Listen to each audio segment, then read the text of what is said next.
ఏపీలో టీడీపీ కూటమి ప్రభుత్వానికి షాక్ తగిలింది. వైఎస్ఆర్ కాంగ్రెస్ పార్టీ ఎంపీ పెద్దిరెడ్డి మిథున్ రెడ్డికి కోర్టు బెయిల్ ఇచ్చింది. గత కొంతకాలంగా పెద్దిరెడ్డి మిథున్ రెడ్డి రాజమండ్రి సెంట్రల్ జైల్లో రిమాండ్ ఖైదీగా ఉన్న సంగతి తెలిసిందే. ఏపీలో మద్యం కుంభకోణానికి సంబంధించి ప్రత్యేక దర్యాప్తు బృందం పెద్దిరెడ్డి మిథున్ రెడ్డిపై అభియోగాలు మోపింది. ఆయనను అరెస్టు చేసి కోర్టులో హాజరుపరచగా న్యాయస్థానం రిమాండ్ విధించింది. గత కొన్ని రోజులుగా ఆయన రాజమండ్రి సెంట్రల్ జైల్లోనే ఉన్నారు. బెయిల్ కోసం ప్రయత్నిస్తూనే ఉన్నారు.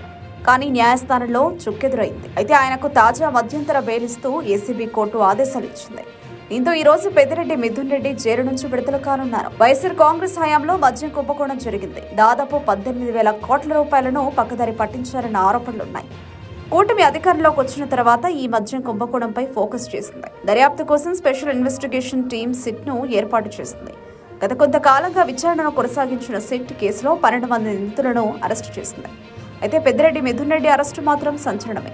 మద్యం కుంభకోణంలో పెద్దిరెడ్డి మిథున్ రెడ్డి కీలక పాత్ర పోషించారని సిట్ అభియోగాలు మోపింది. కోర్టుకు ఆధారాలు కూడా చూపించింది.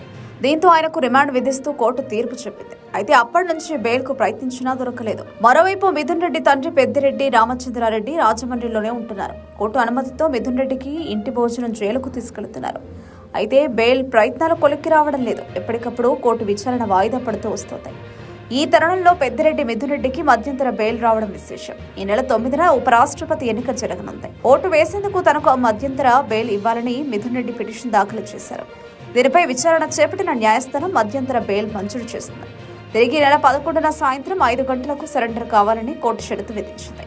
ఈ రోజు సాయంత్రం మిథున్ రెడ్డి జైలు నుంచి బయటకు రానున్నారు. మొత్తానికైతే సుదీర్ఘ విరామం తర్వాత మిథున్ రెడ్డి జైలు నుంచి బయటకు వస్తుండడంపై వైసీపీ అభిమానులు ఆనందం వ్యక్తం చేస్తున్నారు.